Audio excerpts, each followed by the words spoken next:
Hi hello എല്ലാവർക്കും നമസ്കാരം. എല്ലാവരും സുഖമായിട്ടിരിക്കുന്നെന്ന് വിശ്വസിക്കുന്നു. അപ്പോൾ ഞാനിന്ന് കൈ കഴുകാൻ പോവുകയാണേ. എന്ത് വെച്ചിട്ട് കൈ കഴുകണേന്ന് നിങ്ങൾ നോക്കുന്നുണ്ടാവും. സോപ്പല്ല, പേപ്പർ വെച്ചിട്ടാണ് കൈ കഴുകുന്നത്. അപ്പോൾ നമുക്ക് എല്ലാവർക്കും വീട്ടിൽ തന്നെ വളരെ പെട്ടെന്ന് ഉണ്ടാക്കിയെടുക്കാൻ പറ്റുന്ന ഒരു ഐറ്റമാണ് ഈ പേപ്പർ സോപ്പ് എന്ന് പറയുന്നത്. അപ്പോൾ ഇതിൻ്റെ ഏറ്റവും വലിയ ഗുണം എന്താണെന്ന് വെച്ച് കഴിഞ്ഞാൽ നമുക്ക് കൊണ്ട് നടക്കാനായിട്ട് വളരെ ഈസിയാണ്. എവിടെയെങ്കിലും പോകുമ്പോൾ, പ്രത്യേകിച്ച് നമ്മൾ ട്രാവൽ ചെയ്യുമ്പോഴോ അല്ലെങ്കിൽ എവിടെയെങ്കിലുമൊക്കെ പോകുമ്പോൾ ഈ സോപ്പും ഹാൻഡ് വാഷും ഒക്കെ കൊണ്ടുപോകുക എന്ന് പറഞ്ഞാൽ ഇച്ചിരി പണിയാണല്ലേ. നമ്മൾ കൈയൊക്കെ കഴുകിയിട്ട് ചിലപ്പോൾ ബാഗിലാവുമോ എന്നൊക്കെ ഉള്ള ബുദ്ധിമുട്ടും പേടിയൊക്കെ ആയിരിക്കും. അപ്പോൾ അങ്ങനെയുള്ള പ്രശ്നങ്ങളൊന്നുമില്ല. അപ്പോൾ വളരെ ഈസി ആയിട്ട് കൊണ്ട് നടക്കാം എന്നുള്ളതാണ് ഈ പേപ്പർ സോപ്പിൻ്റെ ഒന്നാമത്തെ ഗുണം. രണ്ടാമത്തെ കാര്യം എന്ന് പറഞ്ഞാൽ പെട്ടെന്ന് നമുക്ക് ഉണ്ടാക്കിയെടുക്കാനായിട്ട് പറ്റും. കൈക്കൊന്നും ഒരു പ്രശ്നവും ഉണ്ടാവില്ല ഈ സോപ്പ് യൂസ് ചെയ്താൽ. അങ്ങനെ ഒരു പേടി ചിലപ്പോൾ ചിലർക്ക് ഉണ്ടാവും. അങ്ങനെ യാതൊരു പ്രശ്നം ഉണ്ടാവില്ല. അപ്പോൾ ഞാനിപ്പോൾ കയ്യിൽ കുറച്ച് എണ്ണയൊക്കെ തേച്ചിട്ട് ഞാൻ നിങ്ങളെ കാണിച്ചു തരികയാണ്. എണ്ണയൊക്കെ പോകുമെന്നുള്ളത്, ഈ സോപ്പ് എത്രമാത്രം എഫക്റ്റീവ് ആണെന്നുള്ളത്. അപ്പോൾ നിങ്ങൾക്ക് നിങ്ങളുടേതായ രീതിയിൽ ഇത് ഉണ്ടാക്കിയെടുക്കാം. ഞാനിപ്പോൾ ജസ്റ്റ് അതിൻ്റെ ബേസിക്കായിട്ടുള്ള ഉണ്ടാക്കേണ്ട ഒരു രീതി മാത്രമേ കാണിക്കുന്നുള്ളൂ. വളരെ പെട്ടെന്ന് ഉണ്ടാക്കിയെടുക്കാം. ഒരു ബോണ്ട് പേപ്പർ ഉണ്ടെന്നുണ്ടെങ്കിൽ, ബോണ്ട് ഞാൻ പേപ്പർ എന്ന് ഉദ്ദേശിക്കുന്നത് വളരെ നൈസായിട്ടുള്ള പേപ്പറല്ല, ജസ്റ്റ് കട്ടിയുള്ള സൈസ് ബോണ്ട് പേപ്പർ ഉണ്ടല്ലോ, ആ പേപ്പർ വെച്ചിട്ട് നമുക്ക് ഈസി ആയിട്ട് ഇത് ഉണ്ടാക്കിയെടുക്കാം. അപ്പോൾ ഞാനിവിടെ ഉണ്ടാക്കി ജസ്റ്റ് ഇങ്ങനെ സ്റ്റാപ്പിൾ ചെയ്ത് വെച്ചേക്കുകയാണ് നിങ്ങളെ കാണിക്കാൻ വേണ്ടിയിട്ട്. നിങ്ങൾക്ക് വേണമെങ്കിൽ അതൊരു ബോക്സിലിട്ട് വയ്ക്കാം, എങ്ങനെ വേണമെങ്കിലും ഉപയോഗിക്കാം. അപ്പോൾ ആവശ്യമുള്ളപ്പോൾ അതിൽ നിന്ന് ഒരെണ്ണം എടുത്തിട്ട് നമുക്ക് അത് കൈയൊന്ന് നനച്ചതിന് ശേഷം കഴുകി കൊടുക്കാം. അപ്പോൾ നല്ല കൺവീനിയൻ്റ് ആയിട്ട് നമുക്കത് ഉപയോഗിക്കാം. അപ്പോൾ ഇത് ഉണ്ടാക്കാനായിട്ട് ആദ്യം തന്നെ ആവശ്യമുള്ളത് അത്യാവശ്യം കട്ടിയുള്ള പേപ്പർ, ഒരു A4 ഷീറ്റ് പേപ്പർ, ബോണ്ട് അത്യാവശ്യം കട്ടിയുള്ള സൈസ് പേപ്പർ എടുക്കാം. എന്നിട്ട് അതിലേക്ക് ഞാൻ ഓയിൽ അപ്ലൈ ചെയ്ത് കൊടുക്കുകയാണ്. നല്ലപോലെ ട്രാൻസ്പെറൻ്റായിട്ട് നമ്മൾ പേപ്പറിനെ ഒരു ട്രാൻസ്പെറൻ്റായിട്ട് ആക്കിയെടുക്കുന്ന രീതിയിൽ അതിലോട്ട് വെളിച്ചെണ്ണയോ അല്ലെങ്കിൽ നമുക്ക് ഏതെങ്കിലും ഓയിൽ അപ്ലൈ ചെയ്ത് കൊടുക്കാം. കയ്യിൽ തേക്കാനൊക്കെ ആകുമ്പോൾ യൂഷ്വലി ഏറ്റവും നല്ലത് നമുക്ക് വെളിച്ചെണ്ണ തന്നെയായിരിക്കും ഇതിൽ ഉപയോഗിക്കുന്നത്. അല്ലാതെ നമ്മൾ കറക്കി എടുത്തിട്ട് ബാക്കി വരുന്ന എണ്ണയൊന്നും തേച്ച് കൊടുക്കരുത് കേട്ടോ. അപ്പോൾ നല്ല കൈയൊക്കെ കഴുകിയതിന് ശേഷം ആ ഒരു സ്മെല്ല്, കൈക്കൊക്കെ നല്ല സ്മെല്ലും ഒക്കെ കിട്ടും നമ്മൾ ഈ ഒരു രീതിയിൽ ഉണ്ടാക്കിയെടുക്കുകയാണെന്നുണ്ടെങ്കിൽ. അപ്പോൾ ഞാനിവിടെ അത്യാവശ്യം എണ്ണ തേച്ചെടുക്കുക. ഞാൻ വെളിച്ചെണ്ണയാണ് ഉപയോഗിച്ചിരിക്കുന്നത്. ഇത് തേച്ചതിന് ശേഷം നമ്മൾ ഈ സംഭവം എണ്ണ ഇങ്ങനെ വടിഞ്ഞ രീതിയിൽ നിൽക്കരുത്. എണ്ണ തേച്ചതിന് ശേഷം അത് നമ്മൾ ടിഷ്യൂ പേപ്പർ വെച്ചിട്ട് ആ എണ്ണ മൊത്തം നമ്മൾ ഒപ്പിയെടുത്ത് കളയണം. അതായത് ഈ പേപ്പറിനെ നമുക്ക് നല്ല ട്രാൻസ്പെറൻ്റ് ആയ രീതിയിലോട്ട് ആക്കിയെടുക്കുക എന്നുള്ളതാണ്. അപ്പോഴാണ് നമ്മൾ ഈ സോപ്പ് ഇതിലോട്ട് അപ്ലൈ ചെയ്യുമ്പോൾ, സോപ്പ് അല്ലെങ്കിൽ ഹാൻഡ് വാഷ്, ഞാനിവിടെ ഹാൻഡ് വാഷാണ് എടുത്തിരിക്കുന്നത്, അത് അപ്ലൈ ചെയ്യുമ്പോൾ നല്ലപോലെ അതിലോട്ട് സെറ്റായിട്ട് നമുക്ക് കിട്ടുള്ളൂ. അപ്പോൾ ഇവിടെ ഞാൻ ശരിക്കും ടിഷ്യൂ പേപ്പർ വെച്ചിട്ട് ഞാൻ തുടച്ചെടുക്കുകയാണ്. അപ്പോൾ ഏറ്റവും നല്ലത് ഇതൊരു ബോർഡിൻ്റെ മുകളിലോ പ്ലേറ്റിൻ്റെ മുകളിലൊക്കെ വെച്ചിട്ട് ചെയ്യുന്നതായിരിക്കും കേട്ടോ. ഞാൻ ഇവിടെ കൗണ്ടർ ടോപ്പിൽ വെച്ചിട്ടാണ്, കിച്ചണിൻ്റെ കൗണ്ടർ ടോപ്പിൽ വെച്ചിട്ടാണ് ചെയ്യുന്നത്. ഇങ്ങനെ ചെയ്യുമ്പോൾ പ്രശ്നം എന്താണെന്ന് വെച്ച് കഴിഞ്ഞാൽ അവിടെ മൊത്തം എണ്ണയാവും. പിന്നെ അത് നമുക്ക് നന്നായിട്ട് തുടച്ച് വൃത്തിയാക്കേണ്ട പണിയൊക്കെ വരും. ഞാനത് നിങ്ങൾക്ക് മനസ്സിലാൻ വേണ്ടിയിട്ടാണ് ഇങ്ങനെ ചെയ്യുന്നത്. അപ്പോൾ രണ്ട് വശത്ത് നന്നായിട്ട് ടിഷ്യൂ പേപ്പർ വെച്ചിട്ട് തുടച്ചു കൊടുക്കുക. ആ എണ്ണയൊക്കെ നല്ലപോലെ തുടച്ചു കൊടുക്കുക. അപ്പോൾ സാധാരണ പേപ്പറിൽ ഡയറക്റ്റായിട്ട് നമ്മൾ സോപ്പ് ഇങ്ങനെ തേച്ച് കൊടുക്കുന്ന, ഇങ്ങനെ സോപ്പ് വെള്ളം കലക്കി ഒഴിച്ച് അങ്ങനെ ചെയ്യുന്നതുണ്ട്. പക്ഷെ അത് പെട്ടെന്ന് കുതിർന്നു പോകാനും അങ്ങനെയൊക്കെയുള്ള സാധ്യതകളുണ്ട്. ഈ ഒരു രീതി ചെയ്യുകയാണെങ്കിൽ നല്ല കറക്റ്റ് ഷേപ്പിൽ നമുക്ക് കറക്റ്റായിട്ട് കിട്ടും. നമ്മൾ വെള്ളം ഒഴിച്ച് കഴുകുമ്പോൾ കുറച്ച് നേരത്തേക്ക് നമുക്കത് തേച്ചെടുക്കാനായിട്ട് പറ്റും. മറ്റേ പോലെ ചെയ്ത് കഴിയുമ്പോൾ എന്ന് പറഞ്ഞാൽ വെള്ളം ഒഴിക്കുമ്പോഴത്തേനും അതിങ്ങനെ അലിഞ്ഞ പോലെ അലിഞ്ഞു പോവും. അപ്പോൾ ആ ഒരു കാര്യം കൂടെ ഉണ്ട് കേട്ടോ. അപ്പോൾ ഞാനിതിപ്പോൾ ഇങ്ങനെ ട്രാൻസ്പെറൻ്റ് ആയ രീതിയിൽ എണ്ണയൊക്കെ തേച്ച് ആ എക്സസ് ആയിട്ടുള്ള അധികമായിട്ടുള്ള എണ്ണയൊക്കെ എടുത്ത് ടിഷ്യൂ വെച്ചിട്ട് കളഞ്ഞിട്ടുണ്ട്. എന്നിട്ട് നമുക്ക് ഇപ്പം തന്നെ ഒന്ന് മാർക്ക് ചെയ്ത് കൊടുക്കുക. നമുക്ക് ഏത് സൈസിനുള്ള സോപ്പാണോ വേണ്ടത്, ചെറിയ ചെറിയ നമുക്ക് നമ്മുടെ രീതിക്ക് അനുസരിച്ച് ചെയ്യാം. ഇപ്പോൾ നമ്മൾ ഷോപ്പിലൊക്കെ മേടിക്കാൻ കിട്ടുന്നുണ്ടല്ലോ ചെറിയ ചെറിയ സർക്കിളായിട്ട് വട്ടത്തിൽ അല്ലെങ്കിൽ ഫ്ലവർ പോലെ, അതൊക്കെ നിങ്ങളുടെ ഇഷ്ടത്തിന് ചെയ്യാം. ഞാനിപ്പോൾ ജസ്റ്റ് ബേസിക്കായിട്ട് വെറുതെ കാണിച്ചു തരുന്നതേ ഉള്ളൂ. അപ്പോൾ ഞാൻ ഒരു സ്ക്വയർ ഷേപ്പിൽ ഞാനിതിങ്ങനെ കട്ട് ചെയ്യാനായിട്ട് മടക്കി കൊടുക്കുകയാണ് കേട്ടോ. നമ്മൾ ഈ സോപ്പൊക്കെ അപ്ലൈ ചെയ്തതിന് ശേഷം, തേച്ചതിന് ശേഷം നമ്മളിത് മുറിച്ചെടുക്കുമ്പോൾ അത്ര ഇതായിട്ട് നമ്മുടെ കയ്യിലൊക്കെ ചെറുതായിട്ട് ഒട്ടണ പോലെയൊക്കെ തോന്നും. അതുകൊണ്ടാണ് ഞാൻ എണ്ണ തേച്ചതിന് ശേഷം സോപ്പ് അതിലോട്ട് തേക്കുന്നതിന് മുമ്പ് ഞാനിത് മാർക്ക് ചെയ്ത് കൊടുക്കുന്നത്. അപ്പോൾ നമുക്ക് ഈസി ആയിട്ട് മുറിച്ചെടുക്കാനായിട്ട് പറ്റും. നമ്മൾ ഈ സോപ്പ് ഉണ്ടാക്കിയെടുത്തതിന് ശേഷം മുറിച്ചെടുക്കാനായിട്ട് പറ്റും. അപ്പോൾ ഞാനത് ഈ ഒരു രീതിക്ക് കട്ട് ചെയ്ത് മാർക്ക് ചെയ്തെടുത്തേക്കാണ് കേട്ടോ.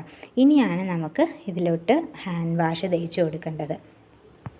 അപ്പോൾ ഞാൻ ഇതിലേക്ക് ഉപയോഗിക്കുന്നത് ഹാൻഡ് വാഷാണ്. നിങ്ങൾക്ക് സോപ്പ് വേണമെങ്കിലും ഉപയോഗിക്കാം, പക്ഷേ സോപ്പിനേക്കാൾ ഏറ്റവും നല്ലത് ഹാൻഡ് വാഷിൽ ചെയ്യുമ്പോഴായിരിക്കും കൂടുതലും നല്ല അത്യാവശ്യം നല്ല പതയൊക്കെ കിട്ടുന്നത്. അപ്പോൾ ഏറ്റവും നിങ്ങൾക്ക് ഇഷ്ടപ്പെട്ട ഒരു ഹാൻഡ് വാഷ് എടുക്കുക.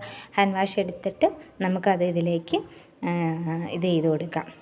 ചിലവർ സോപ്പ് വെള്ളം ഇങ്ങനെ കലക്കി സോപ്പാക്കി അങ്ങനെയൊക്കെ ചെയ്യുന്നുണ്ട് കേട്ടോ. അപ്പം ഞാൻ എൻ്റെ ഒരു മെത്തേഡിൽ ചെയ്യുകയാണ്. നിങ്ങൾക്ക് ഏത് രീതിയാണോ എളുപ്പമായിട്ട് വന്ന് അതേപോലെ ചെയ്യാം. അപ്പോൾ ഇത് കുറച്ചുകൂടെ നമുക്ക് കഴുകാനുള്ള ഒരു ഇത് കിട്ടും. ഒരു സോപ്പ് എന്ന രീതിയിൽ നമുക്ക് കുറച്ച് കഴുകാനുള്ള ഒരു ഇത് കിട്ടും. പെട്ടെന്ന് അങ്ങോട്ട് കുതിർന്ന് അലിഞ്ഞ് അങ്ങോട്ട് പോവില്ല. അതാണ് ഇതിൻ്റെ ഒരു ഗുണം എന്ന് പറയുന്നത്. അപ്പോൾ ഞാൻ ആവശ്യമുള്ള അത്രയും ഹാൻഡ് വാഷ് എടുത്തിട്ടുണ്ട്. അപ്പോൾ നിങ്ങൾക്ക് നല്ലപോലെ പതയൊക്കെ വേണമെന്നുണ്ടെങ്കിൽ കുറച്ച് കൂടുതൽ നിങ്ങൾക്ക് ഹാൻഡ് വാഷ് യൂസ് ചെയ്യാം.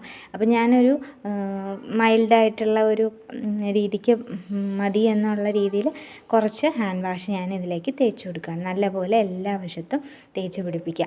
അപ്പോൾ ഇങ്ങനെ ചെയ്യുന്നത് നിങ്ങൾക്ക് മനസ്സിലായല്ലോ. ഇപ്പോൾ നമ്മൾ സാധാരണ പേപ്പറിൽ നമ്മൾ സോപ്പിൻ്റെ വെള്ളമോ അല്ലെങ്കിൽ സോപ്പോ ഒക്കെ തേച്ച് കൊടുക്കുമ്പോൾ പെട്ടെന്ന് അത് കീറാനും, ഇനി അത് ഉണങ്ങിയാൽ തന്നെ നമ്മളതൊന്ന് ഒരു പേപ്പർ നമ്മളൊരു പൈപ്പിൻ്റെ ചുവട്ടിലൊന്ന് പിടിച്ച് കഴിയുമ്പോൾ അത് കുതിർന്ന് അങ്ങനെ അങ്ങോട്ട് പോകും. പക്ഷേ ഇങ്ങനെ ചെയ്യുമ്പോൾ അങ്ങനെ ഒരിക്കലും പെട്ടെന്ന് അങ്ങോട്ട് കുതിർന്ന് പോവില്ല. അതാണ് ഇങ്ങനെ ചെയ്യുന്നത് കേട്ടോ.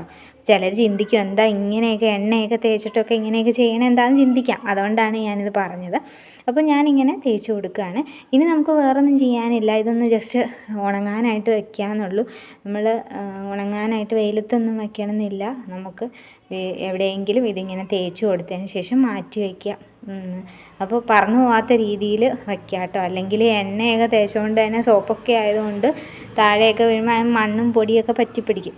അപ്പോൾ അതങ്ങനെ വയ്ക്കുക. പിന്നെ പ്രത്യേകം ശ്രദ്ധിക്കേണ്ടത് നമ്മൾ താഴെയൊന്നും വെച്ചിട്ട് ഇങ്ങനെ ഈ സോപ്പും എണ്ണയൊന്നും ചെയ്യുന്ന പരിപാടി താഴെ തറയിൽ വെച്ചിട്ട് നിങ്ങൾ ഈ സോപ്പ് ഒരിക്കലും ഉണ്ടാക്കരുത്. കാരണം ഹാൻഡ് വാഷൊക്കെ ആകുമ്പോൾ താഴെയൊക്കെ തറയിൽ വെച്ചിട്ടാണെങ്കിൽ പെട്ടെന്ന് തെന്നി അങ്ങോട്ട് പോകും. അതുകൊണ്ട് മാക്സിമം ഒരു പ്ലേറ്റിൻ്റെയോ ഒരു ബോർഡിൻ്റെയോ ഒക്കെ മുകളിൽ വെച്ചിട്ട് ഇത് ചെയ്യാം. അപ്പോൾ ഞാനിതിവിടെ തേച്ചെടുത്തിട്ടുണ്ട്. തേച്ചെടുത്തതിന് ശേഷം നിങ്ങൾക്ക് ആ മാർക്ക് കാണാമല്ലോ അല്ലേ, നമ്മൾ നേരത്തെ ഇങ്ങനെ മടക്കിയ മാർക്ക് കണ്ടോ. അപ്പോൾ നമുക്ക് ഈസി ആയിട്ട് മുറിച്ചെടുക്കാം ഇത് ഉണങ്ങി കഴിയുമ്പോൾ. എന്നിട്ട് ഇത് നമ്മൾ ഉണങ്ങാനായിട്ട് ഒരു പേപ്പറിൻ്റെ ഒരു കട്ടിയുള്ള പേപ്പർ എടുത്തിട്ടുണ്ട്. അതിൻ്റെ മുകളിലോട്ട് ഞാനത് വെച്ച് കൊടുക്കുകയാണ്. നമുക്ക് വേണമെങ്കിൽ ന്യൂസ് പേപ്പറിൻ്റെ മുകളിലോ എങ്ങാനും വെച്ച് അത് ഉണക്കിയെടുക്കാം. അപ്പോൾ ഞാൻ വീട്ടിൽ തന്നെ ഒരു ഭാഗത്ത് ഇങ്ങനെ അങ്ങനെ തന്നെ വച്ചേക്കുകയാണ്. ഒരു 2 മണിക്കൂറൊന്നും വേണ്ട. അതിന് മുമ്പ് തന്നെ നമുക്കിത് നല്ലപോലെ ഡ്രൈ ആയിട്ട് കിട്ടും. ഇതിപ്പോൾ എനിക്ക് ഡ്രൈ ആയിട്ട് കിട്ടിയിട്ടുണ്ട്. 1 മണിക്കൂറൊന്നും വേണ്ടി വരില്ല. സമയം കറക്റ്റ് നോട്ട് ചെയ്തില്ല. അപ്പോൾ എന്തായാലും പെട്ടെന്ന് തന്നെ ഡ്രൈ ആയിട്ട് കിട്ടും. എന്നിട്ട് നമുക്ക് ഇത് മുറിച്ചെടുക്കാം. ഈസി ആയിട്ട് നമുക്ക് മുറിച്ചെടുക്കാം. നമുക്ക് വേണ്ടുന്ന അളവിൽ നമുക്ക് മുറിച്ചെടുക്കാം. ഒരു പേപ്പറിൽ ചെയ്യുമ്പോൾ തന്നെ നമുക്ക് ഏകദേശം 10-15 എണ്ണത്തിൻ്റെ അടുത്ത് നമുക്ക് കിട്ടും.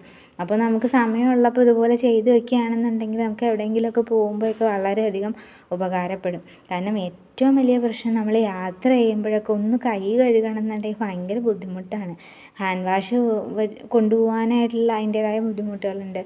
പിന്നെ ഒരുപാട് വെള്ളം, ഹാൻഡ് വാഷ് ഉപയോഗിച്ച പ്രശ്നം എന്ന് പറഞ്ഞു കഴിഞ്ഞാൽ ഒരുപാട് വെള്ളം വേണം. ഇച്ചിരി എടുത്താലും നല്ലപോലെ പത വന്നിട്ട് ആ പത പോകാനായിട്ട് ഒരുപാട് വെള്ളം ഒഴിച്ച് കഴുകണം. ഇപ്പോൾ ഈ ഒരു രീതിയിൽ നിങ്ങൾ ഉണ്ടാക്കിയെടുക്കുകയാണെന്നുണ്ടെങ്കിൽ അത്യാവശ്യം പതയേ ഉണ്ടാവുള്ളൂ. പെട്ടെന്ന് ആ ഒരു അഴുക്കൊക്കെ പോയും കിട്ടും. അപ്പോൾ നമ്മൾ ഈ കൊറോണയ്ക്ക് ശേഷമൊക്കെ എല്ലാവരും തന്നെ എവിടെ പോയാലും സാനിറ്റൈസറും ഹാൻഡ് വാഷും ഒക്കെ ഉപയോഗിക്കുന്നവരാണ്, ഹാൻഡ് വാഷൊക്കെ ചെയ്യുന്നവരാണ്.